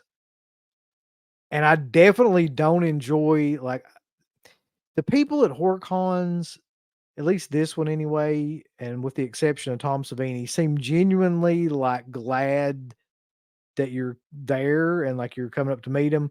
The people at fucking Comic-Con seem like they just cannot wait to get out of there, and they can't wait for you to leave. So that's my experiences.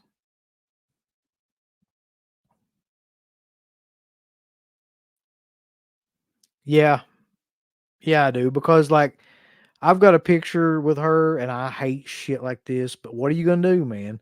I got a picture of, like, standing with her with a mask on. Like, who the fuck wants that? Like, nobody wants that. But and I'm sure that kept people from, like, yeah, buying anything from her. It's like, man, I don't even wanna get into that. The longest line I ever waited in was, 2005, Bruce Campbell at Horror Find in, Baltimore. I think that we were there 3 or 4 hours, and it was not fun, but I've been in some long lines.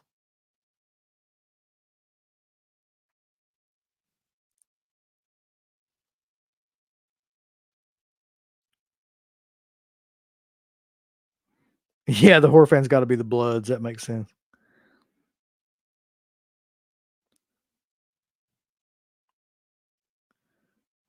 Michael Myers! Didn't know what to say, I hope it didn't seem too creepy. There was a couple Michael Myers that were pretty awesome that were there.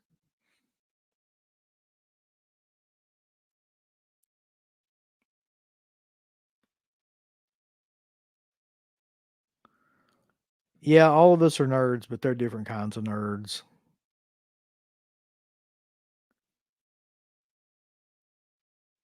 Well, maybe by next weekend she'll be okay. Dude, like, that's like your whole day. That's like a job. Like, you should clock in and out if you have to do that shit. Like, they should pay you. But anyway, before I get off here, because we're at an hour and 30, and I've gone through everything I could think of to go through, had a good time. Would not at all like say that this was anything like the Comic Con. Much much better. Um, but if anybody that was there wants to get on here, uh, I will send you a link if anybody wants to talk about their own experiences at the show. Or if you want to just hang around and bullshit for a while, like I don't have anything else to do for until I go to bed here shortly. Ugh.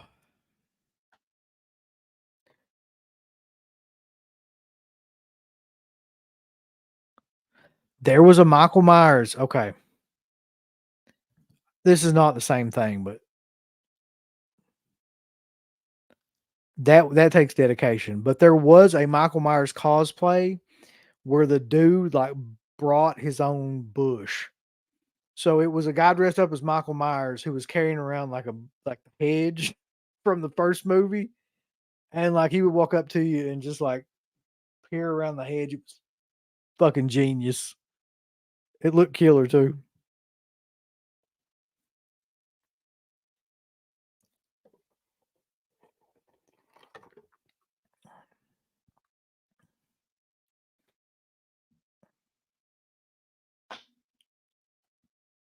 100% would have gone to that show. Yeah, that would have been a no brainer. If I was anywhere near that, yeah. Mayor, I did get that. Got it in. Trying to think, it's Thursday or Friday. Got it in there. Haven't watched it yet. Probably watch it tomorrow.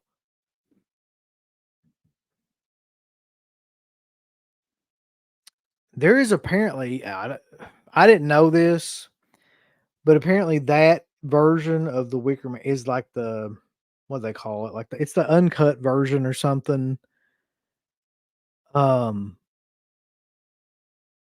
which a lot of people say is an inferior version. There's another version that Garrett keeps talking about buying that it came with like the theatrical cut and the fucking uncut and like all the different cuts. And I kind of wish that I would have gotten that now because like I was expecting to get different versions, but that version I think just has the one, it's like the version you never seen extra shit. The nicest and rudest celebrities I've ever met. You mean at this show, Blu-ray Addict, or do you mean like ever?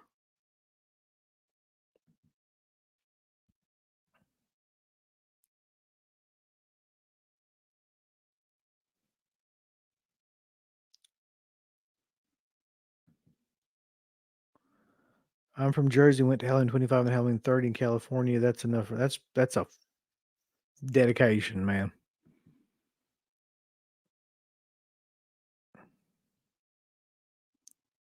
The final cut. Okay. Well, it better not suck, or I'm gonna be really upset, and I'll probably just sell it.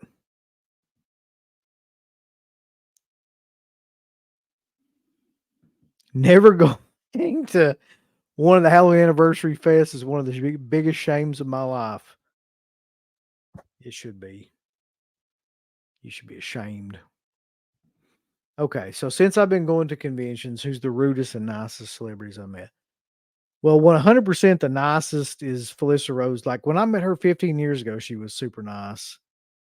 And today, when I met her, she was probably nicer. So let's put her in the mix. Lori Cardille is super nice. Um, who else? Shepus was always like super, super nice. Like even before she knew who we were. I'm trying to think here. Looking around to see who else I've met. Romero was always great. Friggin' never had an issue with Romero. Mm, the worst, well, Savini, anytime I've met him or tried to meet him. Um, I didn't have like, I feel like I've seen more bad interactions with celebrity at these shows than I've been involved in. But Savini was by far probably the worst interaction I've had. Richard Lynch tore my poster because he was like high and or drunk out of his mind at the time, I think, allegedly. So that wasn't a great overall experience. He basically fell into my poster and tore it. Let's see. Like there's been three people that Wes has met that he met before me that kept me from like going to meet him. So, and because I saw the interaction and I was kind of like, there ain't no way in hell I'm doing this. Miguel Nunez was what I witnessed was awful. Uh, Tony Moran, what I witnessed was awful. And he went and saw Tom Atkins. When I met Atkins, the interaction was fine, but he met him and it was like totally different apparently. So,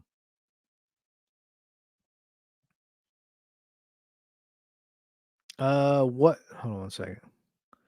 Lloyd Kaufman, I tried to meet him one time, but he was too busy like with chicks with jugs, so I just walked away. Actually, that's so I met him in 2004 or 5, and he was fine, and then tried to meet him again at a show that me and Wes were at, and he wasn't he couldn't pay attention. Berryman was great, yeah.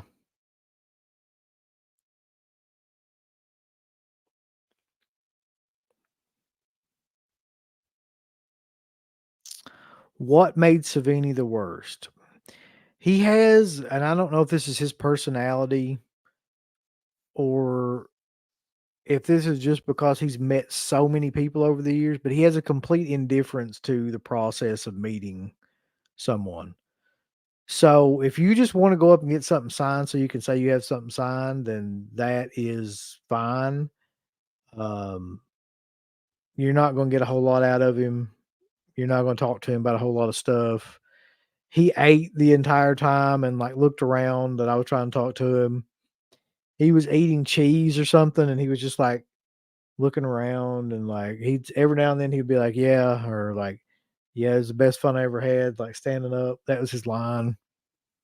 Um, it's just kind of a whatever kind of thing.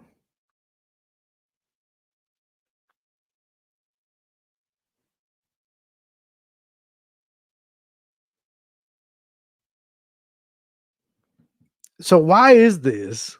Like, wouldn't you wouldn't it be the opposite? Let me get this straight. Like, if he thinks you don't like him or you don't want to pay for his autograph, he's okay. That's an interesting dynamic.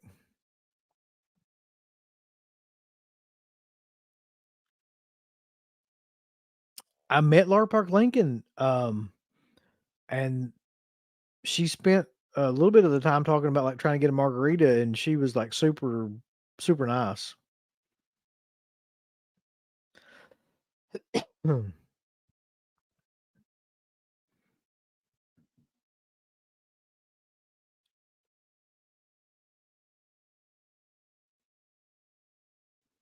Daniel Harris, yeah, that's another one. I won't say it was a bad experience, a horrible experience or anything. Um, but she's just real weird. I hope she's kind of gotten out of that standoffish kind of vibe. Maybe I should bring him food. Maybe that's because every time I've ever seen that dude, he's eating. So Savini got angry with me because I told him I liked the way the zombies looked on his Not Living Dead remake. He didn't do effects on it, and I guess he was insulted. Yeah, that sounds about right.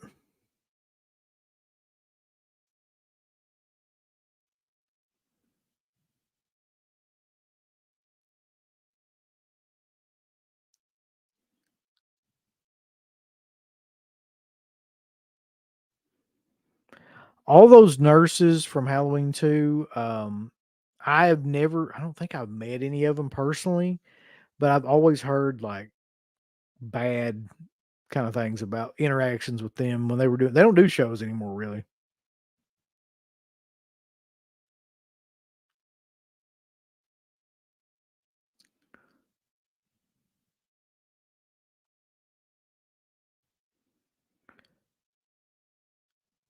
Adrienne King, doesn't she like she sells her own wine, and so I could totally see that being the case. Amy Steele's amazing. Adrienne King's amazing.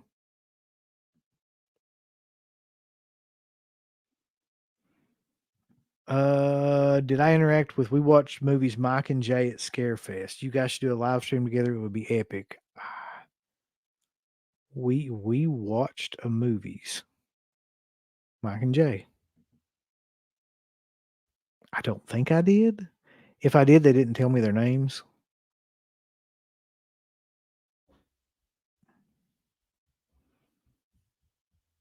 It may have been one of the people that just screamed my name at me. This is the way to do it. Hello, Mr. Savini. Thank you for your service and nom. Here's some baked ziti and $50. Please sign my Dawn of the Dead poster. I bet he would mark out. He'd be like, hell yeah. That's what I've been waiting on.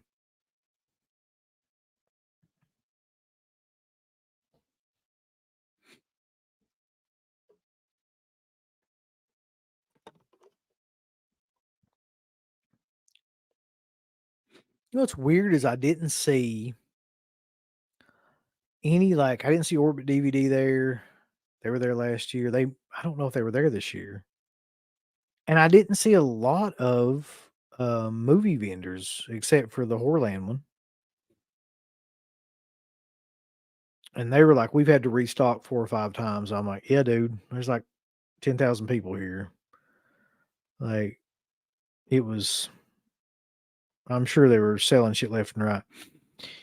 Yeah, so Sharon Society and Clayton Hill, like, they were the nurse zombie and the sweater zombie from Dawn of the Dead. Um, Before he passed away, they were, like, 2 of the coolest people ever. I've never met Judith O'Dea, I don't think, in person. Did I meet her? It's possible I met her, dude. I can't remember it, though. We interviewed her. I do know that.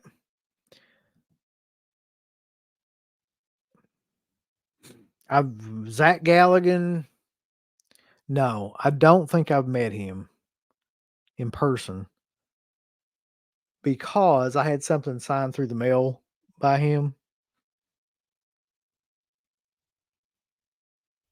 but I've heard that that's not the most pleasurable experience either. Um, that's true. Orbit DVD's actually trying to get out those damn Hellraiser sets.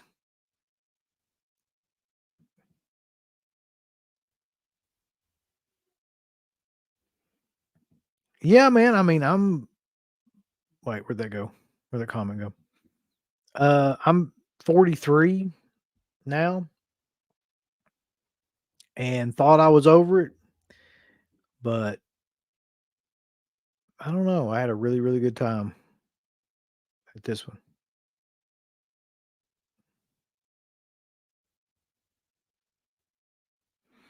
Bronson Wright, I have seen that movie and I did like it. I really like Galifianakis in it, and that was a good scene. Orbit wasn't there. Okay. No, no major vendors that I saw either. Which, if you think about that, man, like how many people were there, they would have made a friggin' fortune. But I don't know.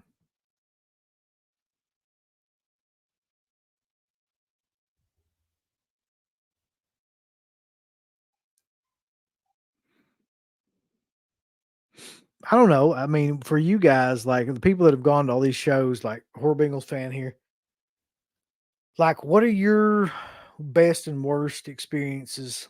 We'll end the show on that because we're almost at 2 hours. 2 hours is a good time to end on. Like, throw out your best and worst overall like convention experiences. Could be guests, could be just the show in general.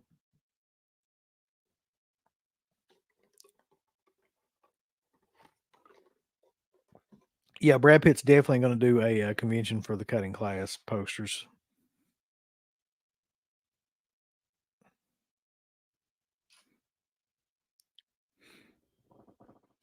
I would love to see Brad Pitt at a show.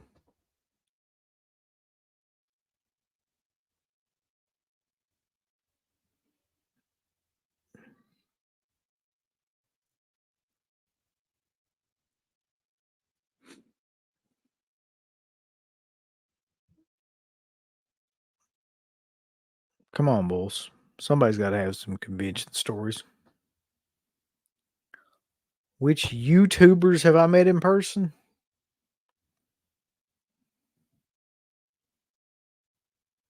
Fuck, I don't know. I'm not sure about that one, Bronson.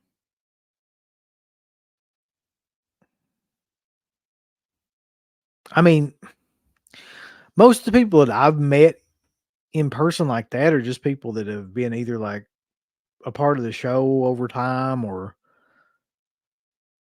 just met through the internet. I don't know if I met any famous, like famous YouTubers. Thank you, Jeffrey.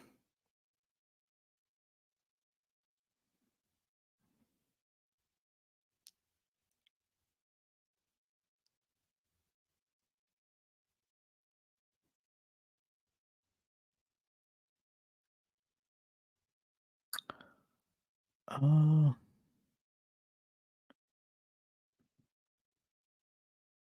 I'd like to see a Dead Pit and Sinister Cinema Reviews collab cast. Yeah, that'd be interesting.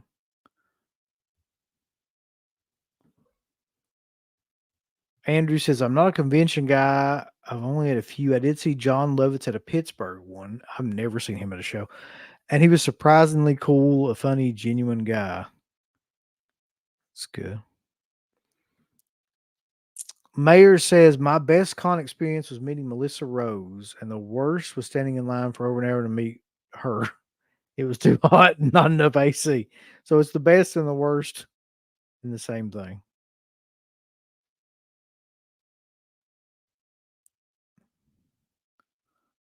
Real Fright says best was Melinda Clark last night. Dick Warlock made him cry, and Dick Warlock's another one. Now that you mention it, man. Yes, we had the privilege of meeting him and talking to him too, and he was one of the most down to earth, like genuinely nice guys ever.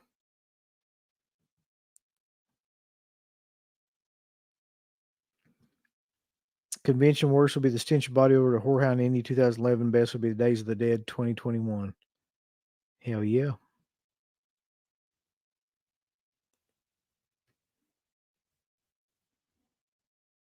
Like Sammy Kerr says, you should be loyal to your heroes or they could turn on you. That's true. By the way, speaking of that shit, when the fuck is that Trick or Treat disc coming out? Has anybody heard anything about that? I know Felser has his own podcast. I should be checking in on that to figure out when the hell it's coming out.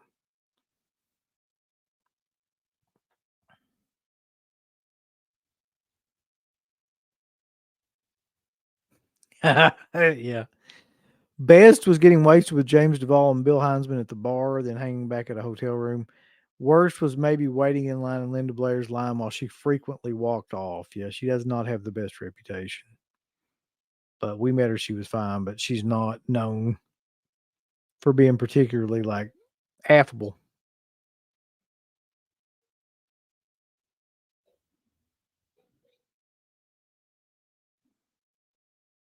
Yeah, I had quite a few of these experiences today.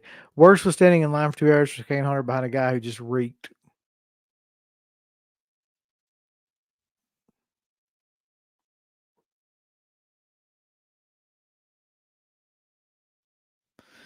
Alfa Romero best, George, obviously. Worst, Corlina Cataldi Tassani. What show was she at? I remember her being at a show, but I can't remember which one it was. What was worst about her? The language barrier, or was she just like an ass?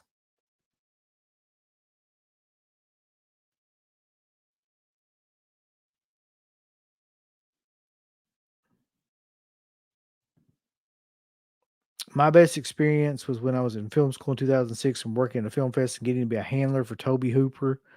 I asked him what he thought of the remake, and he killer.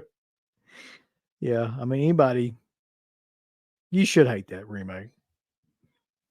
That horror critic give it a 9 out of 10. Yeah, I give it a 7. I mean, I think that it was a great show.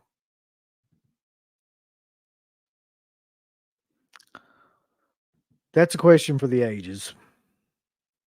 We do not know, but it is across the board horror shows and like comic conventions.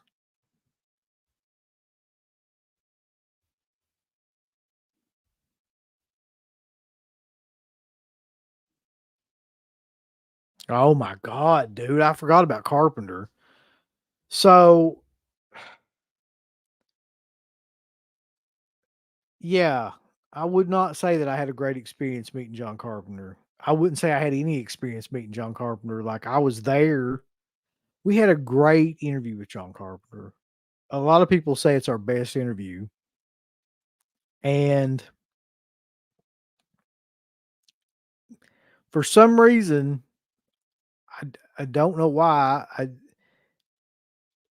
I thought that meeting him would be an experience, and really, it was the same kind of thing with Savini as with him. Like, he had no interest whatsoever in engaging in any conversation that had to do with any of his films, and I don't remember anything about it other than it sucked.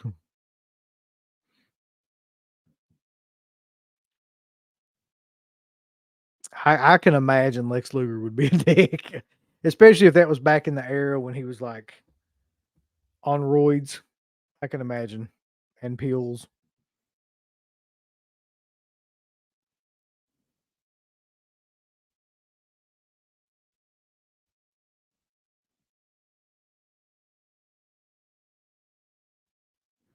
Texas Frightmare Weekend '08. She was offended that I didn't know her music. Well, I don't know her fucking music. She does music.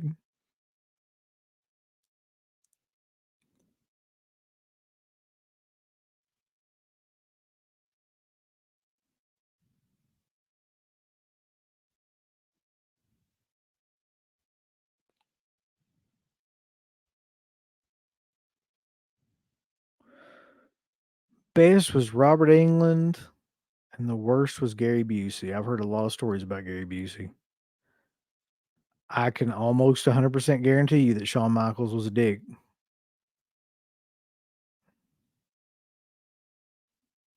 Carpenter fainted right after I met him and got picked up by an ambulance. He was back the next day and said he had the flu.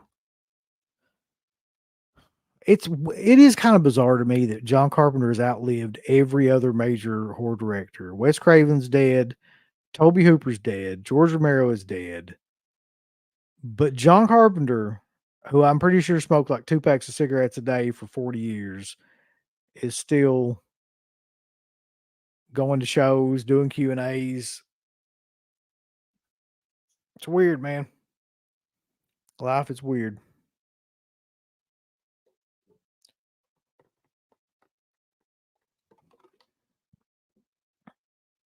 Gotta be. It's gotta be the weed.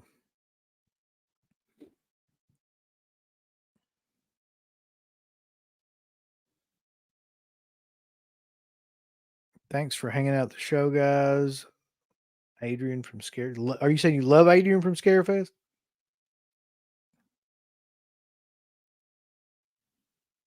Or are you saying you are Adrian from Scarefest?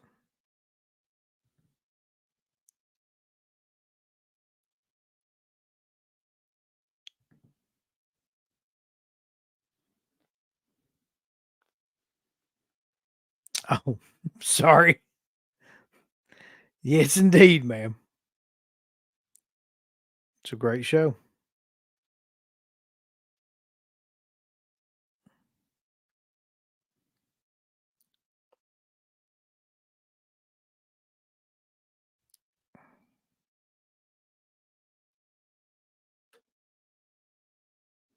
Yeah, maybe.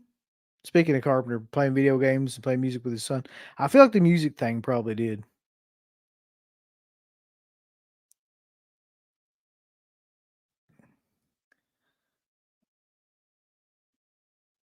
Love seeing y'all. Sorry I couldn't say hello. I saw Dead Pit merch. I did see Dead Pit merch, which was weird.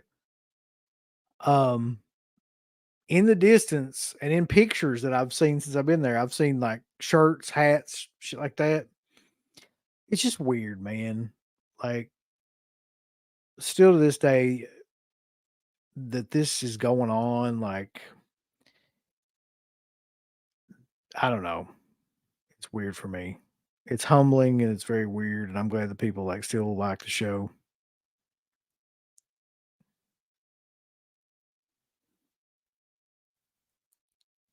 Have you ever been sucked into meeting someone because you felt bad?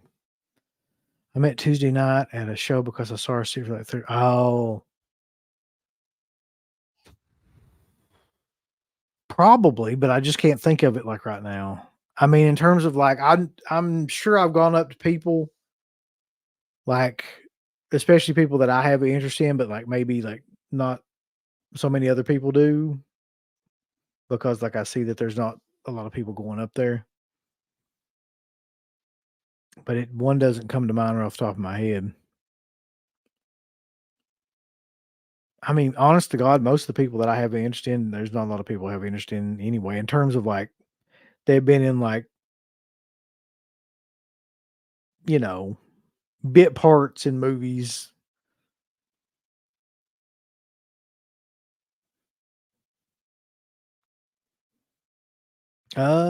No, I've never heard of a YouTube channel called Death Curse Society.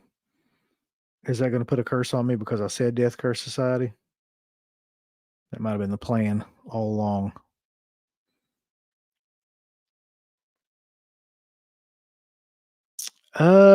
Motionless Zombie.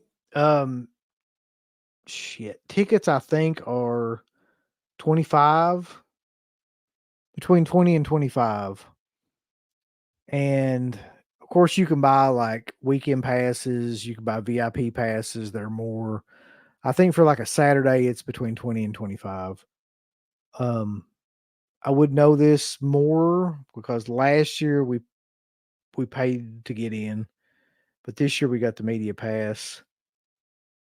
Um, when do tickets usually go on sale? Shit.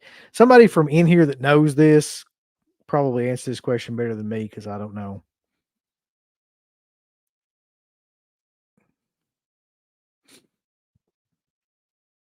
My most awkward moment was standing in line for Jeffrey Combs, who was awesome, but the line was directly in front of the girl from Terminator 3, and she was staring us all down for not coming to her.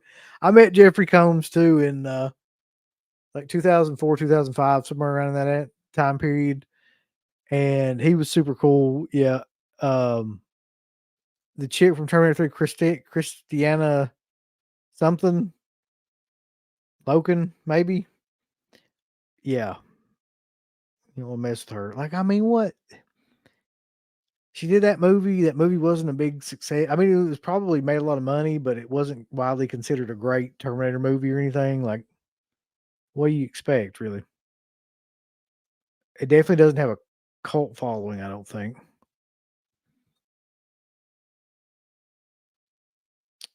Death Curse Society is another horror movie channel. They talk about movies as well. I know they do a live stream every Monday night. Well, let me tell you, Bronson, there is a lot and lot of shows that like a lot of horror live streams nowadays.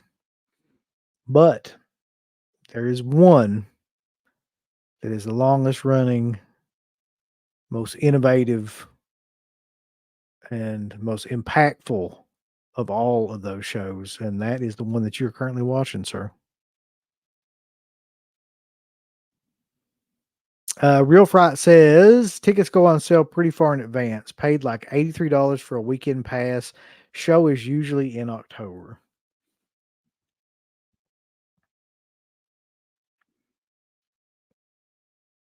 83 bucks for a weekend pass is not that bad, really. Was it the VIP pass or just like the regular pass?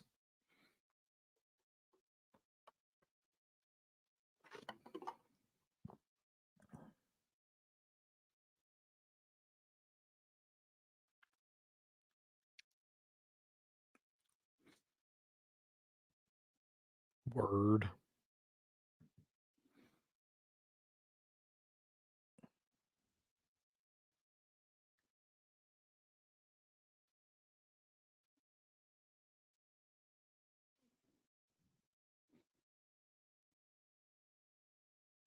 So to sum it up, though, at the 2 hour mark, I had a much better time than I thought I was going to have. At this point in my life, um, I kind of like always expect to go to shows and just like there's going to be just getting run over by people, standing in line all day, getting hassled by some assholes that are like part-time security that work at, as like security guards at fucking warehouses or something that think they're badasses. But at this show, everybody was cool. I met everybody that I wanted to meet super quick. The prices for the people that I met, considering the state that we're in nowadays with conventions, were reasonable. I got pictures with almost everybody that I wanted to for free. Um, Felissa Rose was a highlight. The kids had a great time. Savannah had a great time. I'll go back again next year. Been going now pretty consistently, mostly for the kids, but this time I actually had a really good time. Um, so yeah, I just say like, thanks to everybody that came up and talked to me, Crater and John, Horror Critic, the people that screamed at me, Horrorland Media, um, Sean Clark. Even though I didn't get to see him, I saw him in spirit. I didn't get to talk to him. I did see him. Um, he was busy with the ice road truckers That's understandable. So yeah, if you get a chance, the show's still going on, by the way. It's going on as well. It's over now, but it's going on as we speak in terms of it'll be going on tomorrow as well. So go down there, man. And by Sundays are always the slowest day. You pretty much walk up to anybody that you want that's still there. That's part of the problem. And get like any kind of autograph that you want. But I'm Uncle Bill, and you can always check us out at deadpit.com, deadpitonpatreon.com, shop.deadpit.com, deadpit on Instagram. It's called Into the Dead Pit on Instagram. Dead Pit on Facebook, the Dead Pit Facebook fans group, Dead Pit on Tinder, Dead Pit on Grinder, Dead Pit on Plenty of Fish, Dead Pit on Christian Mingle, and Dead Pit at Fright Rags. I'm going to bed. I'll bring Tom Savini some salami the next time I meet him. Not that kind, just regular salami. And until then, it's been fun. And as soon as I can figure out the outro button over here, see ya. Give us the thumbs up. Off you butts. Like, subscribe. And if you subscribe, here's something else you can do. Once you subscribe, you can click the bell notification, right? And it'll notify you anytime that Dead Pit puts up new shit. Or don't. I really don't give a fuck. I want you to. I want you to. I don't care. Let's keep our community growing here on YouTube. I don't like it. I don't want you to do nothing. Listen, they need to do that now. No, don't you dare touch it. Thumbs up. Subscribe. And click that bell. There's all kinds of wonderful shirts over at shop.deadpit.com. Simply the best horror shirts. On TeePublic, there are others, but they all suck. You can get some Dead Pit radio shirts. You can get Last Out on the Left. The Hills Have Eyes.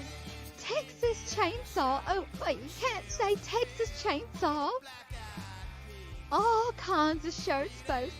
You're gonna love them. Shop.deadpit.com. Thank you to all of our supporters on Patreon. Deadpitonpatreon.com is the only place to check out a complete archive of the old Dead Pit radio shows all the way back from 2005 on, in addition to the midweek shows, fan commentaries, exclusive podcasts, and much more. Dead Pit on Patreon.com if you're interested. Tiers start at only $1.